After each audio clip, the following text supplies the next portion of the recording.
Hello everyone, Nightmare Nemo here, and this time we have a very seasonal edition of Let's Read Give Yourself Goosebumps, because I'm recording this before Halloween, uh, actually the night before Halloween, and this one is part of the Ultimate Challenge Special Edition number 4 of the Give Yourself Goosebumps.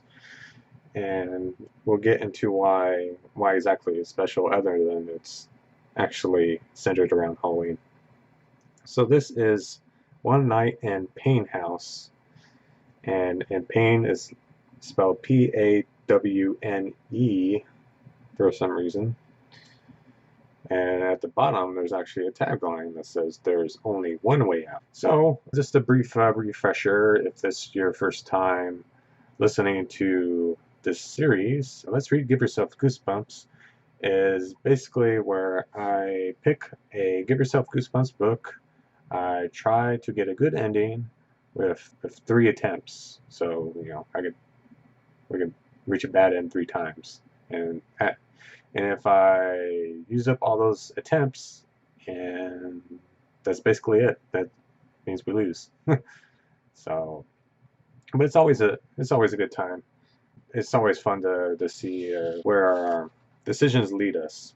So I'm going to get into the beginning of this. In this Give Yourself Goosebumps special edition, there's only one way out. And that means extra danger at every turn because every choice could be your last. If you open this book, you dare to enter a haunted house called Payne House, where weird, scary things happen to you on Halloween night. Weird because everything happens like in a horror movie. Scary because it's real. You'll have to decide which is worse, having a monster dog, a giant spider, or a hungry, smelly tongue thing after you. You also have to decide what 3 items to take with you. Choose the wrong 3, and it could be your last Halloween in this adventure with only one way out. So, I mean, they definitely put a lot of emphasis on the phrase only one way out. So, I guess that leads into why this is called the Ultimate Challenge, meaning this is going to be more difficult than the other Give Yourself Goosebumps books out there that I've already covered. So, kind of nervous. I want to screw up. Are we really going to do it? Trevor asks. His voice quivers a little. Are we really going to go out inside and explore Payne House? It's Halloween night. You and your best friend, Trevor Walker, stand facing each other in your room. Trevor is dressed as a vampire with a long scar and glowing fangs. You're a horned monster. So hold up. I have to question Trevor's vampire costume. So the long scar, I guess I could see that working because if you have a scar before you became a vampire, the scar would still be there. But if you got a scar while you're being a vampire, then that would be impossible because you would regenerate. But the glowing fangs, why would you have fangs that are glowing? Does it mean it's glowing in the dark or they're just glowing all the time? That'd be weird. Are you ready to make good on your dare? You two are going to go inside Payne House. Payne House. What a name. It's called that for the Payne family who once lived there, until they suddenly left town. They filmed your favorite scary movie last year inside Payne House. One Night in Payne House. But the house has been empty for a really long time. That's why people say it's haunted. Yep, we're going in, you told Trevor. So, it's very meta. It's like, so they filmed a movie in Payne House called One Night in Payne House, and this book is called One Night in Payne House. So that's kind of cool, I guess. You've already finished trick or treating. You dump your Halloween candy out onto the bed, grabbing a few pieces of chocolate, scarf them down. So what do we need to take? Trevor asked. Good question. There are so many horrible creatures in the movie One Night in Payne House. Dogs that turn into monsters, giant tongues, a huge ghostly spider. You shake your head. That is only a movie, you remind yourself. These horrible creatures don't really exist. Or do they, you wonder. You gaze around your room. What should you take with you? You decide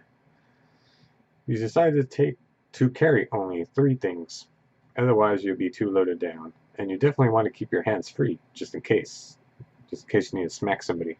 Oh boy. So this is going to be really interesting.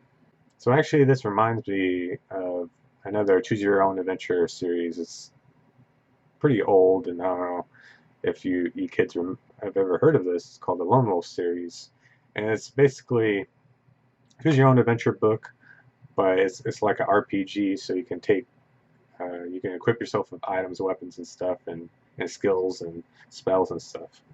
So this kind of reminds me of this because so basically it gives me this big long list on this page. Each item is in bold and in cap letters. So from this list, we can only choose 3 things to take with us. So we got a flashlight, good for finding your way through the empty dark house, unless the batteries die. Ooh. Candles and matches, also good for lighting the way through the dark house, as long as it isn't drafty inside. So it's like, this could be useful, but then this could happen and it could be useless. That's great. Leash. What if you counted the 2 dogs from the movie in Payne House? Maybe you should bring along a leash, which is great for keeping dogs under control, usually. So very positive. Handful of pebbles, good for throwing at scary objects. That sounds stupid. I'm not taking that. It's like, oh, there's something scary over there. Let's throw a rock at it. That'll work. Bug spray.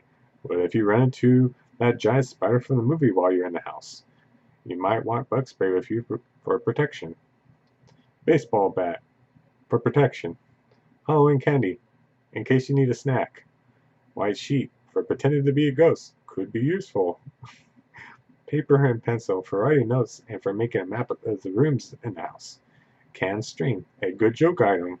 This sounds like not useful. It's like, yeah, that's good for laugh, but not good if we're in trouble. Cassette recorder to tape record any strange noises, sounds you hear in the house.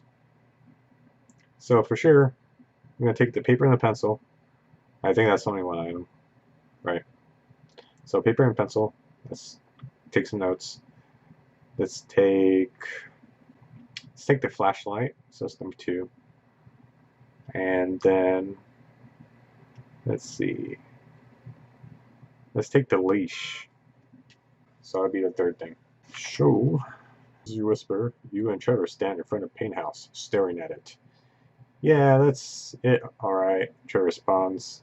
Doesn't sound like he's all that enthused about this. The huge Victorian house has a big porch, a round tower room, and curly curves around the windows. It's definitely the spookiest house you've ever seen. Did you see that? Trevor whispers, almost gasping. What? You ask. Your heart starts to pound. Something moved. In the window there. Trevor points at a window on the 2nd floor. You peer up at the window. You can't see anything. Maybe it was just a curtain, Trevor suggests. He sounds as if he's trying to talk himself into believing it. You let a sly smile cross your face. Maybe it was the tongue thing, you moan in a creepy voice. The tongue thing? What's that? He whispers. What's that? What's that? Oh, yeah, you forgot. Trevor hasn't seen the movie One Night in Payne House. You've seen it 7 times, and it gets better every single time I see it. You shake your head. Never mind, you reply. I was just kidding. Not funny, Trevor says. Then he takes a deep breath. Okay, I'm ready, he announces. If we're going in, let's go. Let's do it. You and Trevor slowly walk up the stone steps that lead to the front door of the house. You step up onto the sagging porch. You swallow hard. You can't help being a little nervous. The door isn't locked, Trevor whispers as he twists the knob on the front door of Payne House. He turns the knob a little more and pushes the door open. Creak! Your scalp prickles at the eerie noise. In the distance, you can hear faint noises. Kids calling trick or treat at houses far away. An owl hoots in the trees. The wind whistles as clouds pass in front of the moon, but the sound you notice most seems to be coming from inside the house. The sound of someone or something breathing. Or is that just your own breath? Well, what are we waiting for? Trevor asks. Are we going in? Well, are you? So we got 2 choices. Simple enough. First one being just step into the house. Or, if you want to know why you should even consider entering this scary, creepy house, turn to page 62. Sounds kind of intriguing. So, I mean, You don't want to go in half-cocked here. Why are we doing this? You ask Trevor. Tell me again. Trevor sighs. Because I dared you to, and you dared me, he says. And we told everyone we were going to do it, remember? And we've been bragging about sneaking to the Payne house on Halloween for weeks, so we'll be dorks of the whole school if we don't do it. Oh yeah, you think that. So, after that moment hesitation and a little bit of backstory there. So it's up to us. If we don't go through it, then we'll never hear the end of it from all the other kids at school. So that's important. You step through the dark doorway of the Payne house. Just enough moonlight filters in through the trees to dimly illuminate a sweeping front hallway. Kablam! You spin around. The front door is slammed shut, all by itself. It's classic haunted house. Trevor races towards the door and starts yanking on the knob. It's locked, he says in a loud whisper. Man, oh man, this always happens in scary movies. See? I know my stuff. We're trapped here, Trevor moans, his voice cracking. No, we're not, you insist. All we have to do is break one of the windows and climb out, right? Bam, bam, bam. Wooden shutters slam shut over all the windows. Now that's something you usually don't see. It's like, wow, so there's really no way out of here. Trevor is right. You are trapped. Maybe this was really a bad idea. Like your worst ever. Why did you think it was a good plan to explore this creepy empty house? Empty? Creak, creak. You hear floorboards creaking behind you. What made you think this house was empty? Find out who or what is in the house with you on the next page. Creak, creak. You turn around and gasp. There on the wide front stairway leading to the second floor is a dog, a small Pomeranian dog. Just like the dogs in the movie. Trevor, you whisper, your voice quivering. Do you see that? Trevor is still twisting and yanking the doorknob. See what? He mumbles. On the stairs, look. Your voice practically commands him to turn around. It's him, from the movie. Trevor turns slowly, as if he knows he won't like what he's going to see. Then he rolls his eyes. You're scared of that little pipsqueak of a dog, he laughs. The poor critter probably got stuck in here somehow. You don't understand, you exclaim. See, he hasn't seen the movie, so he doesn't know this little dog is actually, in big trouble. This is just like in the movie you gulp to make the lump in your throat go away. What movie? Trevor asks. What movie? He practically shrieked at Trevor. Are you kidding? One night in Payne House, of course. I only told you the whole story 5 times. You run your hand through your hair in exasperation. Okay, these 2 kids are going to Payne House, just like us, to feed these 2 little dogs for some old woman. She's gone to visit relatives or something. Anyway, once they get inside the house, all this bad stuff happens, like the dogs turn into that.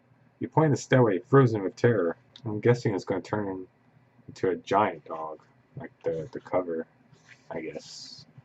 Before your eyes, the Pomeranian grows from a tiny little dog that looks like a toy lion into a huge beast. See, called it. His fur shoots out in ragged spikes, encircling his head like a razor-sharp mane. His feet have turned into claws. They look as sharp as an eagle's talons. His yellow teeth are curved like hooks. I don't believe this, you gasp. It's the same dog from the movie. It wasn't just special effects. It was real. Your throat tightens up in terror. Was everything in the movie real? We've got to get out of here. Now, you tell Trevor. If anything else from that movie is real, we're in big trouble. But how? We're trapped, remember? Trevor sounds frantic. There is a way out, a soft voice moans, but only one. You must find the right way out. Who said that? And you and Trevor stare frantically around the entrance hall. No one there but you 2 and the dog beast. You exchange glances. You wonder if your eyes are as round as Trevor's. You've got to be brave, or at least seem brave. If there's a way out, we'll find it, declare. The dog beast growls frightfully. Do something, Trevor whispers, but what? Basically, the choices are, if we had the hand of pebbles, we could use that. I'm guessing you throw the pebbles at the dog, and that'd be stupid. That would just make it more mad. But we have the leash, so we can use that. And there's a choice, the third choice being that you don't have either of the items. And the fourth choice is if you have both. That sounds really awesome. But since we only have the leash, so we're going to go ahead and turn to that page, see what happens. Your hand shakes as you reach into your pocket to pull out the dog leash. The dog beast growls, lunging forward. Hey, no, you cry, looking back. But you're too slow. The dog beast reaches out with his front paws and grabs the leash in his sharp talons. Ow, you groan as he yanks the leash out of your hand. He leaves a claw mark on your palm. Ouch. So that did not go as planned. You put your hand up to your mouth to lick your wound, just like a dog. Uh-oh. Maybe you shouldn't have done that. Maybe you shouldn't act like a canine. Is this foreshadowing that I'm going to turn into like a dog creature? A man dog? Because in the next instant, the dog beast reaches up with both paws and slips the choke chain leash around your neck. Hey, don't, you cry. Like I'm sure like he's going to listen to me. It's a wild dog. He does what he wants. Too late. He's already jerking the leash tighter around your throat, holding it in his teeth and yanking it like you're a bad puppy. Trevor, help! Your cry is choked as the chain tightens around your throat, tighter and tighter. The dog beast races into the living room, still holding the leash in his teeth. He drags you along behind him. That's horrifying. Oh boy. Your hands fly up to the chain around your throat. Desperately, your fingers try to pry it loose, but you can't. Not while the dog beast is dragging you from room to room. The house is so dark you can barely see where you're going. Behind you, you can hear footsteps. You hope it's Trevor. Maybe he'll be able to help you. Ow, you stumble, tripping on a footstool, but the dog keeps running, dragging you into some sort of small, totally dark space. A closet? Kabam! The door shuts. Click, and locks. The chain around your neck loosens a little. Maybe the dog beast let go. But is he still there with you, in the closet? Who knows? And you can't see a thing. So we have the flashlight. And so we're going to go ahead and use it, obviously. Smart you brought a flashlight, or candles and matches. Whatever, it doesn't really matter, does it? Well, actually, it does matter. Which one did you bring? It's like, it doesn't matter what you brought. Like, oh, never mind, changed my mind. So fickle. So, got the flashlight. So I'm going to turn and see what happens. Luckily, you've got the flashlight. Your heart pounds as your hand falls to pull it out of your pocket. You click it on. Whoa, you say softly. Right in front of you, feet away, is a face. Not a body, just a detached face. It's not the face of the dog beast, though. This is the face of a young woman. A horrible face with only deep black sockets where her eyes should be. You gasp in horror. You remember this face from the movie. It was one of the most terrifying effects. Only it seems there wasn't an effect at all. Ah! She screams. The terrible sound pierces your eardrums. On and on it goes. You reach frantically for the doorknob to the closet. No! There is no knob. It's gone. It ran away. You can't escape here, so we're going to turn to the next page. And hopefully we don't die as this woman chokes the life out of us. The face floats towards you, still screaming. Oh, I forgot it was just the face, not that woman. I was thinking of like The Ring or The Grudge. Help! You shriek. Backing up, you bump your head on the closet door as you shriek away from the ghostly head. The head floats closer. Closer. That's when the sunlight beam falls on the screaming woman's mouth. You gasp, amazed. There's a tiny message written inside the woman's mouth. It's a weird place to put a clue. You squint, trying to read the tiny words that are written in the screaming woman's mouth. On the back of her throat, it says, "Reach in here for a key to the secret passage." Secret passage? What secret passage? You don't remember this from the movie at all. So I'm going to look for the secret passage by sticking our hand and a floating face of an eyeless woman screaming at us. That sounds perfectly logical. Over the screaming woman's shoulder, or where her shoulder would be if she still had a body, you see a flat panel. It's on the back wall of the closet. The panel has a small oval keyhole. That must be it, the secret passage. The only problem is, this wasn't in the movie. You go terrified, confused. Should you go into the secret passage or not? If you want to enter the secret passage, you'll have to reach into the screaming woman's mouth. The idea of putting your hand in her mouth is totally gross and scary. What if it's a trick? What if she chomps on you? Well, you know, you live only once. And this is obviously a test. The test to see if I got the right stuff. And I do. So we're going to put our hand in this creepy woman's mouth. So I ain't afraid of no ghost. Alright, it's gross, but you know you have to do it. You have to reach into the woman's mouth. You cautiously slide your hand past her teeth, reaching. Yuck! You shiver, feeling the creepy warmth of her breath as she continues to scream. Where's the key? Finally, at the back of her wet throat, ugh, you feel it. A small brass key, about the size of a peanut. Pull the key out. Instantly, the screaming stops, and she disappears. Alone in the closet, you calm down a little. You kind of freak out. You just kind of rub the the slobber like somewhere like along the floor or whatever. It's gross. Your heart, which was pounding wildly, returns almost to normal. Slip the key into the small oval opening in the panel. A whoosh! Quickly, the panel slides open. You shine your light into the secret passage and gasp. Well, find out what's in the secret passage. Standing in the secret passage is a vampire with a long scar on his face and glowing fangs. For half a second you panic, then the vampire speaks. I found you, he exclaims. Phew, it's just Trevor. Trevor, you whisper. Uh, Trevor, you whisper. Your voice is shaking. You forgot that's how Trevor dressed up for Halloween. How did you get in here? I don't know, Trevor admits. I started wandering through the house trying to find you. Are you okay? Sort of, he answered, gulping. That screaming floating woman's head was too creepy for words. Anyway, Trevor goes on. He's like, I don't really care about that. He's like, okay. You don't want to hear about how I had to put my hand in this floating woman's mouth. Anyway, Trevor goes on. Finally, I found the library and pushed on one of the bookcases. It led me to you. The library? That's another thing you remember from the movie. But the floor in the library is gone. What do you mean? Trevor asks. The library floor isn't gone. I just walked through there. You feel confused. If the movie, the floor is gone. Explained. The kids run in there and they almost fall into this really deep pit. That was just a movie, Trevor points out. This is real life. You're not so sure. In fact, you're not so sure about anything anymore. A lot of stuff in the movie has come true in this awful place. There's even more stuff happening to you that happened in the movie, like the key and the secret passage. What's going on? What are you supposed to believe? What are you supposed to believe? You're supposed to believe in yourself. You have a little confidence, and it's going to be okay. We'll get through this. Come on, Trevor urges you. Maybe we can escape by climbing out one of the library windows. He points to the left, to the far end of the secret passage.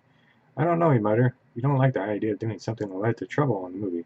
But if it's a trap, maybe there's another way. You shine your light to the right. Is that a door? Red Trevor asks. You aim the flashlight beam at the door, but then the beam dims, flickers, and goes out. The batteries must have died. Oh man, you groan in the dark. Now what? Follow me. Trevor grabs your arm in the dark and pulls toward the left, towards the library. You gulp, trying to decide. So you either follow Trevor to the library, or you dash to the right instead. So I think we're going to dash to the right, because, you know, some of the stuff that happened in the movie has already happened, so I don't want to fall into that pit. So I'm going to try to be smart about this. Hopefully this works out. Trust me, you tell Trevor as you dash to the right. I don't know how you made it through, but the library is a trap. Let's go this way instead. I saw a door. In the dark, you feel your way to the near end of the secret passage. Your hand shakes as you fumble for the doorknob. Can we get out of this weird passageway? Trevor asks behind you. I hope so, you answer. There's a twist the knob. It's a door anyway. The door swings open. Whoa, you cry when you see what's waiting for you on the other side. There's a bunch of candy. It's a room just full of candy. It's amazing. It's the greatest thing you've ever seen. We're back. Where we started? Trevor gasps as the two of you step into the front hallway of Payne House. Only it's not empty anymore, you say, your voice quivering. Yow, how! All around you are screeching, howling monsters. Oh, Jesus. A giant spider with two heads. Two huge Pomeranian dog beasts. The eyeless, screaming woman's head. Oh, jeez. From the second floor landing, a skeleton cackles. Like all these, like, scary things, and then just a skeleton just laughing at us. Like, okay. All those hideous things that you saw in One Night Payne House. And a skeleton laughing. It's not really hideous and scary. It's kind of silly. They're all real. We're in the end of the movie, you cry. This is it. The big final scene where the kids set fire to the house to burn the monsters. Trevor shoots you a terrified glance. So what are you saying? We should do what they did in the movie, burn them? No way, you think? You can't burn the house down. But maybe fire would work to hold the ghouls off, keep them away. Or what? To check out your other idea. We don't have anything to set this place on fire. We have the matches, maybe. Your mind races. This whole thing is too weird. Payne House is filled with monsters from the movie, which means that the movie was real, not special effects. The director of the movie must have known that the ghosts were real too. He must have used them like the actors. I don't know how that's possible. Maybe he just gave them a lot of money and they said it was okay. He told them what to do and they did it, and they followed the directions. So maybe, just maybe, what if you treat them the way the director did, as if they're movie actors?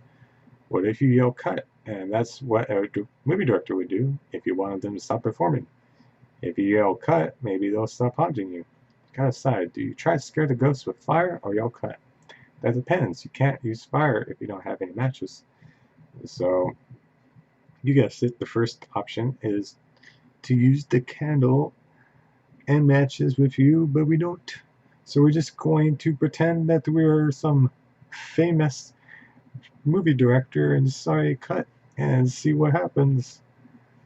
You know, otherwise we're just gonna be mauled by all these monsters. We're gonna die. It's risky, but you decide to try it. You'll treat the monsters as if they're actors and you'll cut. It's just my work. Do something, Trevor begs you as the creatures close in on him. Cut, you shout, marking the order at all the ghosts and ghouls the way a movie director would. Cut. Did you say cut? The skeleton second floor asks with a terrible mean laugh. He glanced up quickly, just in time to see him swinging a huge scythe through the air. He swings it straight through a cord that holds a giant chandelier over your head, cutting it loose. Oh, no. Okay. No, you shout. That's not what I meant. You were going to say that. That's not what I meant. Unfortunately, you don't get the last word out, because the huge chandelier comes crashing through the floor and smashes you flat. Well, that's a wrap, and your big scene has come to the end. Oh, that's really messed up. That's funny. I like that. That's a good ending. So we got 2 more tries, and we're gonna go back to our last decision, which was to go to the library or dash to the right, I said, so we know exactly what happens if we don't go in the library. So this time we're going to go in the library. Hopefully something good happens. Feeling your way in the dark, you follow Trevor's footsteps toward the far end of the passageway. Now you cry as you bump into him, smacking your nose on his back. Why did you just stop? To open the door, Dodo, he says, we're here. You peer into the dark space ahead of you. A small bit of moonlight filters into the library from one of the tall windows. You can't really see the floor. Is it there, or is there only a huge empty pit for you to fall into? You can't tell, so you both take a few steps forward. Why don't you shine the flashlight down and see? Oh, jeez, okay. Oops, no floor. Ah! You scream as you fall into the deep black hole. Ah! You scream even louder as you watch Trevor float up to the ceiling. He's a ghost, and he tricked you into... What? He's a ghost. He's a ghost, and he tricked you into coming into the library? Why did you do this to me, you wail as you fall down, down, down. I already fell into the pit, and I didn't want to spend eternity without my best friend. Trevor explains, sorry. This is the pits, you scream. Yep, it is also. It's also the end. Okay, so we're gonna be smart about this. We're gonna go all the way back. We're gonna choose some good items, which I already know what's gonna happen. So, with the leash, right, and we're gonna take the handful of pebbles. So leash, pebbles, and then the let's go with the candles and matches. So that's good. So let's go ahead and do that. Okay, so we are back where we first encountered the giant Pomeranian, and so this time we have the pebbles and we have the leash. So if you have both, it's your choice. Turn to either page 55 or 29. Okay, I don't like that gives me 2 choices, so let's go with 55. Shaking, you yank the handful of pebbles out of your pocket. You hurl them at the terrible dog beast. Grrr. Next, they don't even hurt him. They just make him madder. What are you doing? Trevor shouts. I don't know, you admit. Trying to scare him away? You pitch your last pebble at the beast and bop him right on the nose. Instantly, he vanishes. Just disappears. Wow, way to go, Trevor shouts. He slaps you a high five. Thanks. Now what do we do? You're shaking from fear. Trevor glances around, then takes a deep breath. Search the rest of the house, he declares. We've got to find that one way out. Uh-oh, that's exactly what you don't want to do. Hmm. Trevor starts up the stairs, gulping you follow. At the top of the steps, you find several rooms. Only one has a closed door. Behind it, you can hear voices. They sort of sound like normal kids' voices. It's a trap. Don't do it. Maybe one of them knows how to get out of here. Maybe. No. Like, that would make sense, but that's probably not it. Hey, we're safe, Trevor cries. Some other kids are already here, probably doing the same thing we are, checking out Payne House on Halloween. Maybe even having a party. Or maybe they're just going to murder us, or it's just a trick, and there's nobody in there. Cool, you think, if Trevor's right. Of course, they could all be prisoners, or worse, monsters with kid voices. Oh yeah, it sounds pretty terrifying. Let's go in, Trevor asks. Well, do you want to risk it? If you open the closed door, if you'd rather keep exploring. It's like nothing. I don't see how any of that's going to help. Like, why would there. Nobody else but us would be stupid enough to go in a haunted house. So we're just not going to do it. We're going to ignore it. We're going to leave the kids. The only way I open that door, you decide. What if they get mad at you for crashing the party? You don't know who those kids are, or even if they are kids. So you decide to keep searching for the way out. You creep away from the noisy room and tiptoe down the second floor hallway. You and Trevor slip into another room. There's not much light in there, but you find your way to the one window and try to lift it. It's stuck, or nailed shut, you report to Trevor. No answer. Trevor, you call softly, turning around. Uh-oh, he's gone.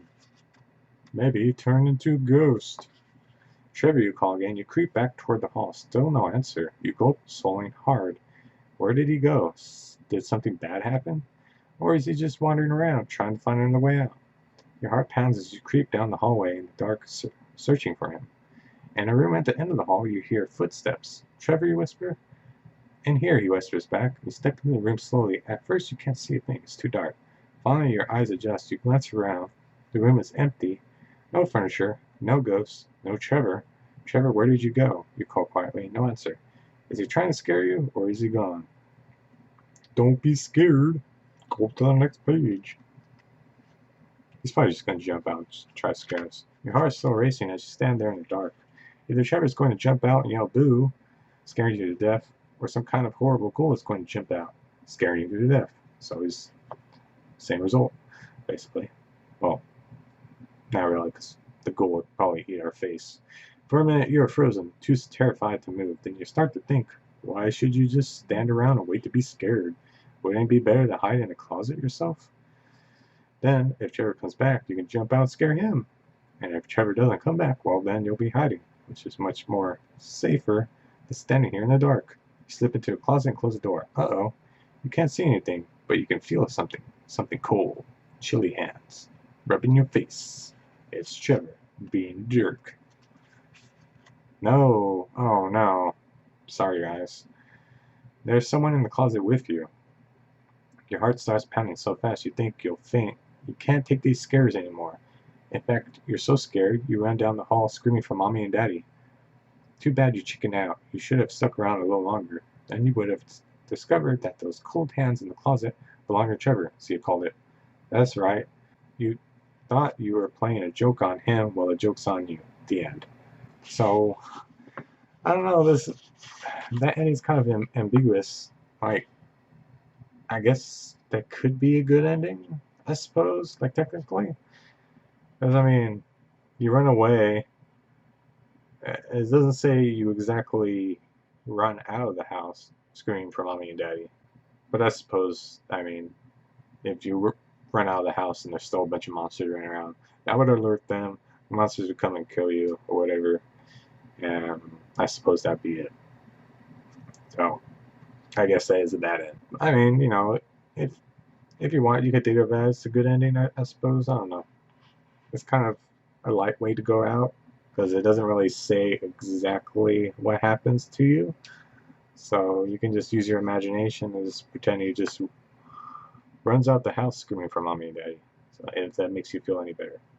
Anyways, So that ends our adventure in One Night in Payne House, which pretty much sets the record for having the title uttered in the actual story like the most times. And it's probably one of the most difficult Give Yourself Goosebumps books that I've ever encountered. So it definitely earns the title of the ultimate challenge. And yeah, you basically have to choose the right 3 items at the beginning, and basically it's up to luck in order for you to choose the right decisions to move along forward, just like in your Give Yourself Goosebumps book. But it adds in the challenge of having the right items and making the right decisions to correlate with those 2 things. So there's that, and it's a lot of fun. The endings are really cool. I like the the one where you try to pretend to be a director and you yell cut, and then the chandelier falls on you, and you're like, no, that's not what I meant, and then that's hilarious. I figured something funny was gonna happen there, but I didn't think we would die in a hilarious way. So anyways, I hope you guys enjoyed our adventure, One Night in Payne House. Uh, Probably, I believe, the only Give Yourself Goosebumps book that I know of that is centered on Halloween. So, unless you guys know of any other books that are centered on Halloween in the Give Yourself Goosebumps series, just let me know down in the comments. And let me know if you ever read this book, maybe some tips to defeat it. Let me know if there's any Give Yourself Goosebumps books that you want me to cover in the future. And I hope you guys have a happy Halloween, and I'll see you guys next time.